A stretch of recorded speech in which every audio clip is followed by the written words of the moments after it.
De witte schoenen aan, zomerdag. Ja, je fiets ik net erin. Dat is koud zeg.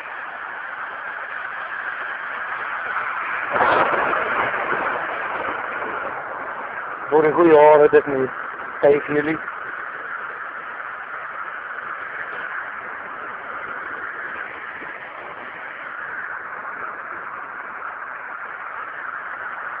is wel mooi groen en zo.